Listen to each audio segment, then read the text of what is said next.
Bonjour, je suis la docteure Lorraine Dantigny, obstétricienne gynécologue chez VM au centre-ville de Montréal. Aujourd'hui, nous allons parler de l'humeur, du sommeil et des fonctions cognitives pendant la période périménopausique. Pour ce faire, j'ai à mes côtés une invitée de marque, la docteure Denise Black, une sommité en matière de ménopause au Canada. Madame Black est également associée du Collège royal des médecins et chirurgiens du Canada et professeure adjointe à l'Université du Manitoba. Bonjour, Dr Black, c'est un plaisir de vous recevoir aujourd'hui. Merci de m'avoir invité à participer à ce projet. Comme je le disais, j'ai une tâche à vous confier.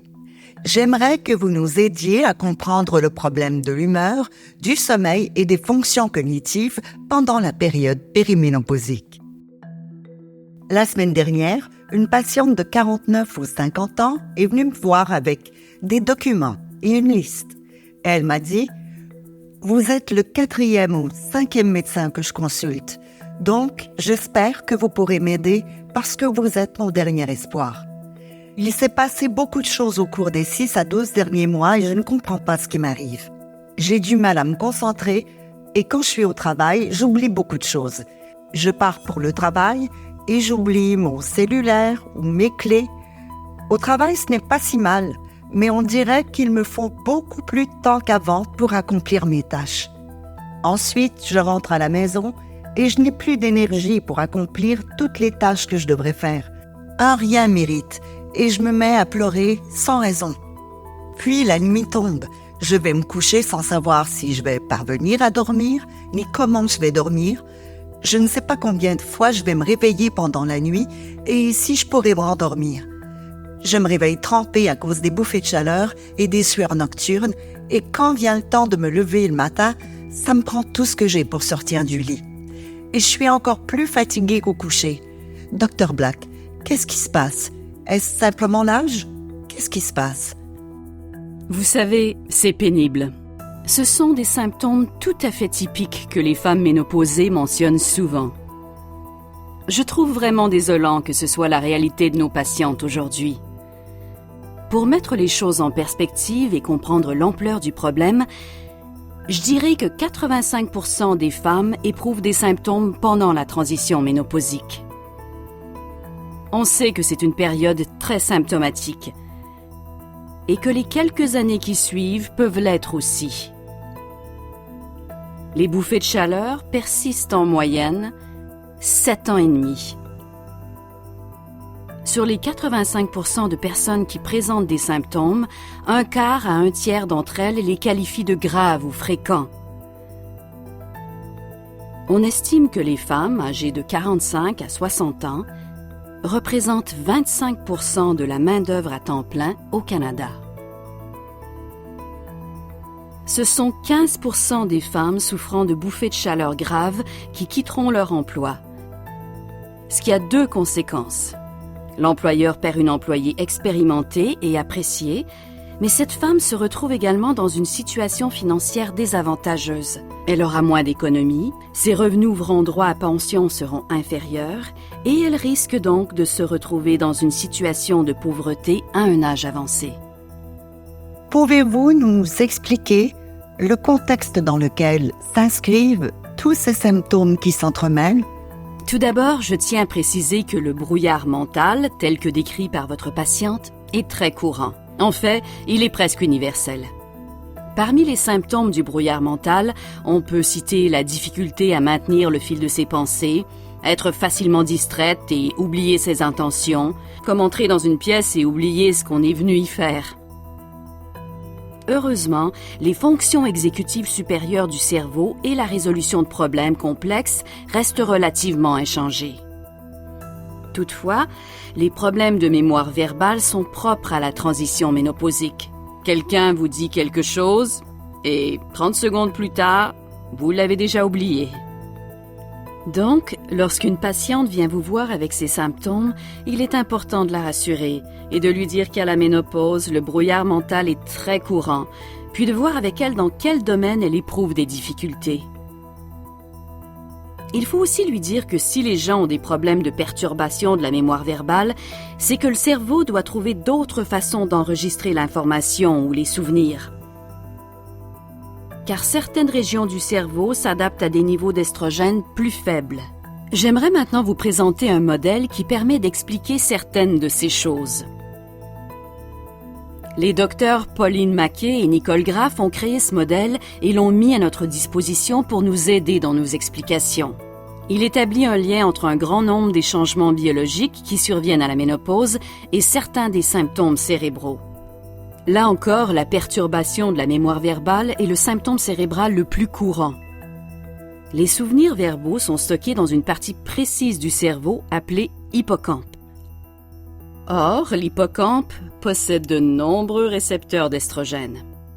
Lorsque les niveaux d'estrogène commencent à baisser, ce qui se produit au début de la périménopause, l'hippocampe commence à ne plus fonctionner aussi bien. Lorsque les niveaux d'estrogène commencent vraiment à diminuer, c'est-à-dire vers la fin de la périménopause ou au début de la période post-ménopausique, le cerveau ressent le besoin de faire quelque chose de différent pour s'adapter. Il s'adapte donc en transférant les anciens souvenirs verbaux vers une autre partie du cerveau. Cela permet de libérer de l'espace de stockage dans l'hippocampe pour que de nouveaux souvenirs verbaux puissent être stockés. Malheureusement, ce déplacement des anciens souvenirs n'est pas un processus rapide. Il prend souvent 2 à 3 ans. Malheureusement, l'ajout d'une estrogénothérapie ne semble pas accélérer ce processus. Mais il est important de faire savoir aux patientes qu'il est limité dans le temps. Le point suivant que j'aimerais aborder dans le modèle est l'effet de la mauvaise humeur sur les fonctions cérébrales. La transition ménopausique est une période de vulnérabilité pour les troubles de l'humeur, en particulier pour les personnes ayant des antécédents de dépression hormonosensible, comme un syndrome prémenstruel grave ou une dépression postpartum. Les personnes ayant des antécédents de dépression sont plus susceptibles de se montrer réactives, et même la population générale sans antécédents de dépression a un risque environ 2 fois plus élevé de souffrir de dépression pendant la transition ménopausique. Et ce n'est pas seulement une question d'hormones. Quand on y pense, la ménopause est aussi une période de changements psychosociaux importants. Des changements dans les responsabilités professionnelles. Il y a peut-être des adolescents ou de jeunes adultes à la maison qui sont source de distraction ou qui ont besoin de soutien. Il y a les défis des relations à long terme, les défis des pandémies. Et parfois, c'est juste la tempête parfaite de facteurs pour les personnes qui sont sensibles. Et la mauvaise humeur et l'anxiété affectent réellement l'ensemble des fonctions cérébrales.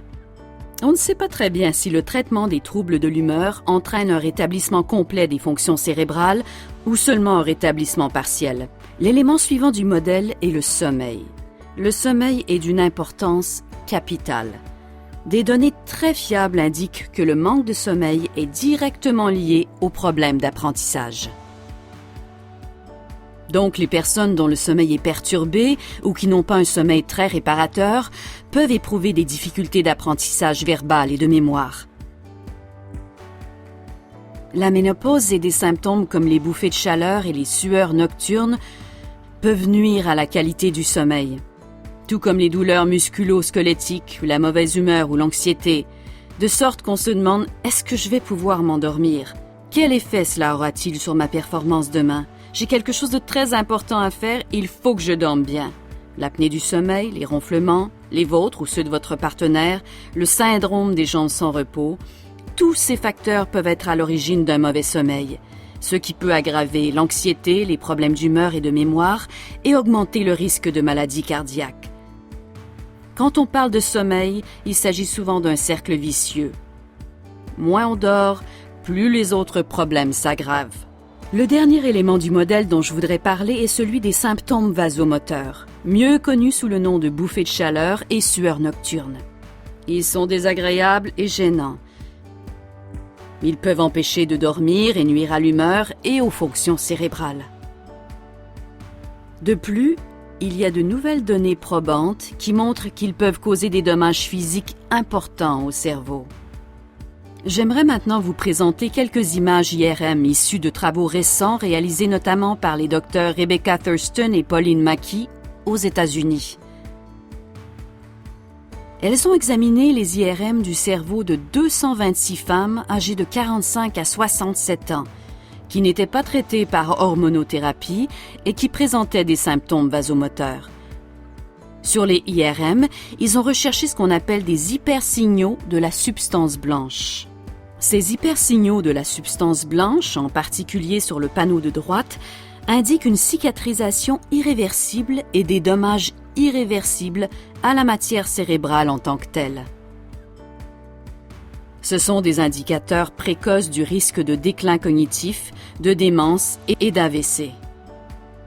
L'IRM sur le panneau de gauche représente des personnes qui avaient un nombre moyen de bouffées de chaleur, peut-être 2 ou 3 par jour.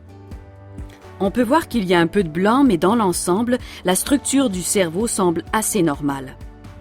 À droite, on voit une IRM qui représente des femmes souffrant de bouffées de chaleur fréquentes et intenses. Dans leur étude, elles en avaient en moyenne 20 par période de 24 heures, avec une moyenne d'environ 5 pendant la nuit. Vous pouvez voir à quel point leur cerveau a été endommagé. Celles qui avaient des bouffées de chaleur pendant la nuit, qu'elles se soient réveillées ou non, présentaient les lésions cérébrales les plus importantes. Il s'agit là d'une information sérieuse, si l'on considère la santé cérébrale à long terme des femmes. Je reconnais que c'est impressionnant et troublant.